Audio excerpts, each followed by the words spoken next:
जय माता दी दोस्तों, welcome back to my channel tarot 2.0। दोस्तों आज मैं आप लोगों को बताऊंगी कि वर्गो यानी कन्या राशि वालों की लाइफ 2 अप्रैल के दिन कैसी रहने वाली है। तो चलिए दोस्तों स्टार्ट करते हैं। यूनिवर्स प्लीज़ मुझे बताइए कि 2 अप्रैल के दिन वर्गोस की फैमिली लाइफ कैसी रहने वाली है।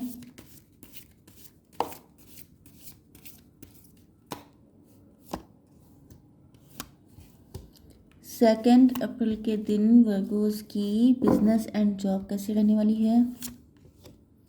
2 अप्रैल के दिन वर्गोस की health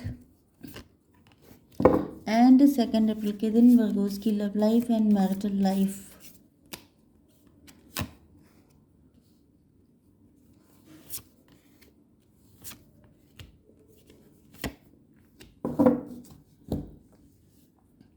bottom of the deck आ चुका है 4 ऑफ कप्स का कार्ड। इसका मतलब नॉन इंटरेस्टेड, या तो आपने किसी को मन में बसा लिया है एंड आप किसी और की तरफ बिल्कुल नॉन इंटरेस्टेड एनर्जी शो कर रहे हैं, या तो ये आपके पार्टनर हो सकते हैं जिनके दिल में आप बसे हैं एंड ये किसी का लव एक्सेप्ट करने को तैयार नहीं है।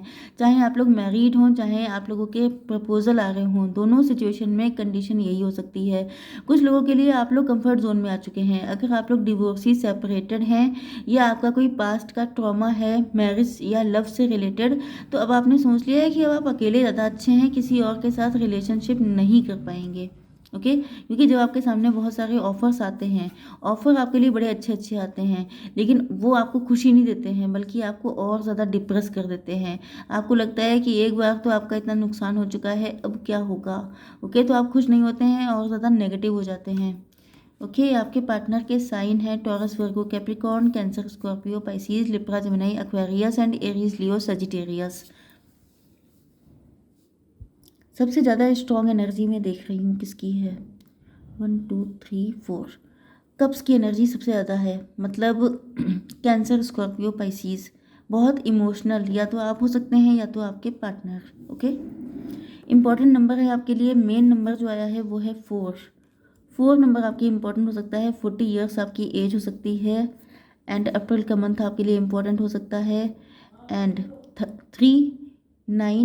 39 एज हो सकती है, 93 बर्थ ईयर हो सकता है, 6 5 36 35 एज हो सकती है, 34 हो सकती है, 46 हो सकती है, 45 43 49 ये सब एज हो सकती हैं। ओके 44 आपको दिख रहा हो सकता है, 44 भी हो सकती है किसी की एज, या आपको दिख सकता है। ओके पहली चीज़ तो ये है कि आप लोग आजकल बहुत ज़्यादा हर्मिट मोड में चल रहे हैं, या तो ये आपके पार्टनर हैं जो डीपली एनालिसिस कर रहे हैं, कंटम्पलेशन कर रहे हैं एंड मेडिटेशन, या क्या बोलते हैं मतलब ये जो हैं चीज़ों को बहुत ज़्यादा, ये ओल्ड सोल हो सकते हैं, या तो ये बहुत ज़्यादा चीज़ों को गहराई तक सोचते हैं, ओवर थिंकर हो सकते हैं। तो ये आजकल बहुत ज़्यादा चीज़ों को डीपली चेक कर रहे हैं कि क्या हुआ, क्यों हुआ, कैसे हुआ। किसी से एडवाइस भी ले रहे हैं। ये भी पॉसिबल है कि इन्होंने सोचने की बहुत कोशिश की लेकिन इनको कोई रास्ता दिखाई नहीं पड़ा, तो ये किसी से एडवाइस ले रहे हैं। कोई एस्ट्रोलॉजर हो सकता है, कि किसी एस्ट्रोलॉजर या टैरो रीडर से इन्होंने अपनी रीडिंग करवाई एंड उसने कुछ इनको ऐसा बता दिया जिस वजह से ये अब एक अलग ही जर्नी पे निकल गए हैं कि ये कनेक्शन कैसा है, मैं कौन हूँ, मैं कहाँ से आया हूँ, ये सारी चीज़ें सोचने लग गए हैं। यस हालांकि ऐसा नहीं सोच रहे हैं, ये इस रिलेशनशिप के लिए सोच रहे हैं कि ये रिश्ता क्या कहलाता है, ये कैसा रिलेशनशिप है, ऐसा कैसे हो सकता है, इस तरीके से। ओके आपने इनको रिजेक्ट कर दिया है एंड आपका रिजेक्शन इनको बहुत ज़्यादा रुला रहा है, बहुत ज़्यादा पेन में है ये।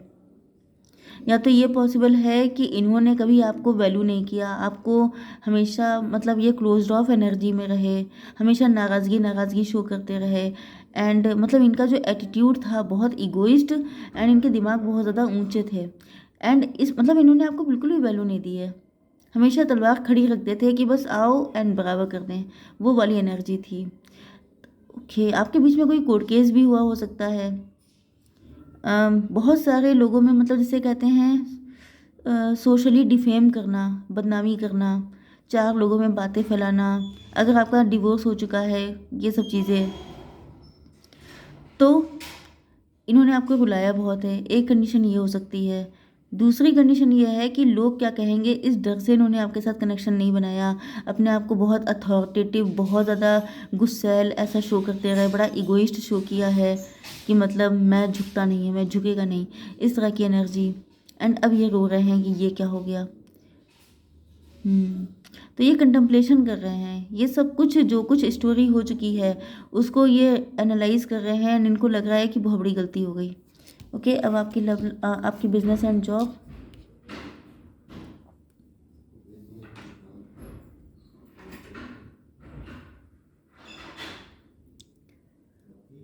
हाँ, ओके। भाई यहाँ पर आप लोगों का ट्विन फ्लेम या सोलमेट का कनेक्शन लग रहा है, हालांकि लवर्स का कार्ड नहीं आया है। मेन चीज़ मैं आपको बता दूँ, चलिए मैं तीनों कार्ड को कंबाइन करके बताती हूँ, क्योंकि हर कार्ड कनेक्ट होता है एक दूसरे से। पहली चीज़ तो ये है कि आपकी लाइफ में जो भी पेन दिया गया है, कई बार ईश्वर आपको पेन इसलिए देते हैं कि आप उसी पेन को लेकर के दूसरे को रोशनी दिखाएं। आपको जो दर्द मिला तो आप दूसरों के हमदर्द बन जाएं एंड आप दूसरों को फूल बांटें, जिससे कि आपकी लाइफ के कर्मा क्लीन हों एंड आप लोग दूसरों को रोशनी दिखा सके अपने एक्सपीरियंसेस के थ्रू। तो आपको जो भी कष्ट मिला है, आपको बहुत शिकायतें हो सकती हैं, लेकिन उस कष्ट ने आपको बना दिया है हीलर, बना दिया है एम्पैथ, बना दिया है टैरो रीडर। ओके, आप लोग मोटिवेशनल स्पीकर हो सकते हैं, आप लोग स्पिरिचुअल टीचर हो सकते हैं। तो ये जो भी काम आप कर रहे हैं, ये आपकी पास्ट लाइफ से कनेक्ट था। पास्ट लाइफ में भी आप यही काम करते थे, दूसरों को हेल्प करने का, यही आपका लाइफ पर्पज़ है। आप दूसरों को हेल्प करेंगे एंड आप अगर इस जर्नी में हैं तो मान के चलिए कि आपको अपने लाइफ पर्पज़ पे भी काम करना ही पड़ता है एंड आपका ट्विन फ्लेम या सोलमेट भी आपकी ज़िंदगी में आकर रहता है। तो आप लोग अपना काम कर रहे हैं, आप दूसरों को हेल्प कर रहे हैं, इस तरीके से आप खुद भी हील हो रहे हैं, क्योंकि आपको अंदर ही अंदर फील होता है कि जैसे आपकी लाइफ में लव नहीं है, आप बिल्कुल डिप्रेस हैं, अकेले हैं, जबकि आप दूसरों की इतनी हेल्प करते हैं। तो यहाँ पर ईश्वर आपको हेल्प कर रहे हैं, ईश्वर आपको, ये आपका लाइफ पर्पज़ है एंड यही आपको आपके पार्टनर तक पहुँचाएगा, क्योंकि आपके पार्टनर भी इसी रास्ते से होकर आप तक पहुँचेंगे। ओके, यस, आपकी हेल्थ के लिए आ चुका है कि आप जितना ज़्यादा स्पिरिचुअल होंगे, जितना ज़्यादा मेडिटेशन करेंगे, जितना ज़्यादा अपने अंदर से मतलब गो विद इन, जो अंदर जाना होता है, मतलब मेडिटेशन करना, इन सारी चीज अपने खुद से ज़्यादा कनेक्ट करना, उतना ज़्यादा आप जो हैं हील होंगे एंड आप लोग ग्रोथ पे जाएंगे। ओके, अब आपकी love life and marital life. Universe please मुझे बताइए कि क्वीन ऑफ वैंड क्यों आई है। ओके ओके, तो यहाँ पर आपके पार्टनर देख रहे हैं कि आप लोग काफ़ी ज़्यादा ब्यूटीफुल, अट्रैक्टिव हो चुके हैं एंड काफ़ी ज़्यादा अबंडेंस आपकी ज़िंदगी में आ चुकी है। ये भी पॉसिबिलिटी है कि ये आप ही को एज ए अबंडेंस देख रहे हैं एंड ये भी पॉसिबिलिटी है कि आप जितना पैसा अर्न कर रहे हैं तो इनकी नज़र आपके पैसे पे हो सकती है। कुछ लोगों के पार्टनर शराबी हो सकते हैं, ड्रिंक कर रहे हो सकते हैं, नॉनवेज ड्रिंक, नॉनवेज, सिगरेट, ये सारी चीज़ें इनकी हैबिट हो सकती है, मतलब ये बिगड़े नवाब हो सकते हैं एंड ये इस वक्त आपसे कनेक्ट इसीलिए होना चाहते हैं क्योंकि इनको लग रहा है कि आप तो पैसा, मतलब आप अगर मिल गए तो इनकी लाइफ में पैसे ही पैसा होगा। यस, इनकी मेंटालिटी पैसे से रिलेटेड हो सकती है।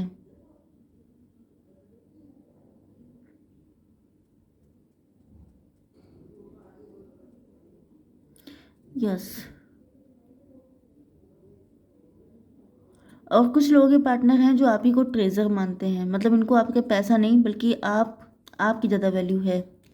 तो आपको ये चेक करना पड़ेगा कि कौन आपके पैसे से अट्रैक्ट है, कौन आपसे।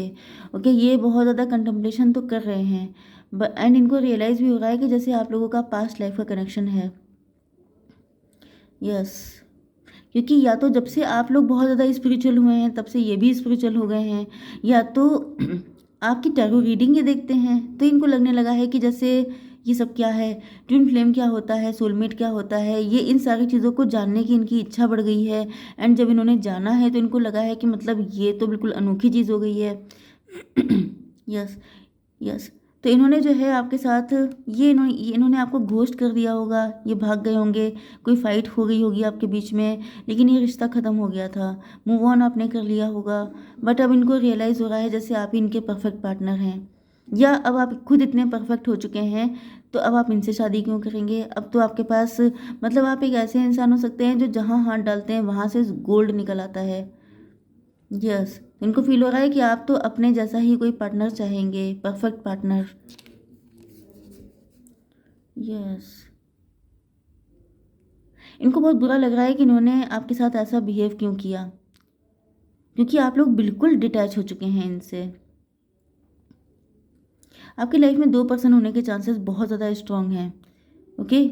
एंड आपके पार्टनर इस वक्त बेहद डिप्रेशन में हैं, बहुत ज़्यादा सैड हैं, इमोशनल हैं। ये जो इमोशन की एनर्जी है ये इन्हीं की साइड की है। जब आप इमोशनल थे तो इन्होंने आपको सिर्फ रुलाया था। एंड जब आप बिल्कुल डिटैच हो चुके हैं, स्पिरिचुअल हो चुके हैं, बिल्कुल नॉन इंटरेस्टेड एनर्जी में आ चुके हैं, तब इनका पेशेंस आपके लिए ख़त्म हो रहा है। मतलब इनका बस नहीं चल रहा है कि ये कैसे आपके पास तक आ जाएं। लेकिन आने के लिए हिम्मत होनी चाहिए, हिम्मत इनके अंदर है नहीं। ये डर रहे हैं, सोच रहे हैं माफ़ी मांग लें, फिर इनको लगता है कि क्या माफ़ किया जा सकता है, फिर ये सोच रहे हैं कि डायरेक्ट प्रपोजल दे दें। या एक पर्सन है जो माफ़ी मांगना चाहता है, एक पर्सन है जो प्रपोज करना चाहता है, लेकिन दोनों अटके पड़े हैं क्योंकि आपका जो एटीट्यूड है वो बिल्कुल स्पिरिचुअल हो चुका है। अब आप किसी में इंटरेस्टेड नहीं हैं, क्योंकि ये जो कार्ड आया था ये आप ही के लिए है। आपका किसी में दिल नहीं लगता है, आपको लगता है सबके सब झूठे धोखेबाज हैं, क्योंकि सबने एंड टाइम पर आपको छोड़ा था। जब आपको ज़रूरत थी तो आपके पास कोई नहीं था, आप बिल्कुल अकेले थे। तो अब आपको लग रहा है कि पूरी दुनिया चीटर है, आपको किसी का साथ नहीं चाहिए। एंड आप लोग इतने स्पिरिचुअल हो चुके हैं कि अब आपको सिर्फ ईश्वर में ही आपका दिल लग गया है, या आप लोग इतने नाराज़ हो चुके हैं, कंफर्ट जोन में आ गए हैं, जिस वजह से अब आप किसी को नहीं चाहते हैं। ये पर्सन जो है ये बहुत चालाक टाइप का है। ये आकर के आपके सामने विक्टिम कार्ड प्ले करेगा। ये आपको बताएगा कि मेरी गलती नहीं थी, ये थर्ड पार्टी थी, ये कोई और था, मतलब किसी और के कंधे पे रख के बंदूक चलाने वाले हैं। ओके। पॉसिबिलिटी ये है कि ये जो है मैरिड पार्टनर हो सकते हैं आपके, जो आपकी लाइफ में अभी इंटर होने वाले हैं। एंड ये हो सकता है कि जिनसे आपकी मैरिज हुई थी वो ड्रिंक करते थे, नॉनवेज खाते थे, या स्मोकिंग करते, मतलब बड़ी बैड हैबिट हो सकती है इनकी। यस, अब ये आएंगे आपके पास, आपसे शादी का प्रपोजल, लॉन्ग टर्म रिलेशनशिप लेकर के, एंड ये विक्टिम कार्ड प्ले करेंगे। ओके, तो देख लेते हैं कि मैसेज क्या है। मैं यहाँ पे 2 मैसेज निकालूंगी, एक ये है आपके एक पार्टनर के लिए एंड ये है आपके दूसरे पार्टनर के लिए। Okay. Don't lose hope my love because I know it's hard to be patient but at last it will be fruitful. तो ये आपसे कह रहे हैं कि मतलब वेट कर लीजिए, वेट करना मुश्किल है लेकिन लास्ट में ये फ्रूटफुल होगा। दूसरे हैं जो आपसे कह रहे हैं, I don't care about what other people think any more, my love for you is unlimited. तो मैंने बताया था कि किसी को गॉसिप का डर है, तो यहाँ पर गॉसिप का डर ख़त्म हो चुका है, क्योंकि ये कह रहे हैं कि मुझे कोई फ़र्क नहीं पड़ता कि दूसरे क्या सोचते हैं, ये आपसे अनलिमिटेड लव करते हैं। तो अब आपको चूज़ करना है कि आपको क्या करना है। ओके, तो आई होप सो कि रीडिंग आपको पसंद आई होगी। Please like share and subscribe. जय माता दी।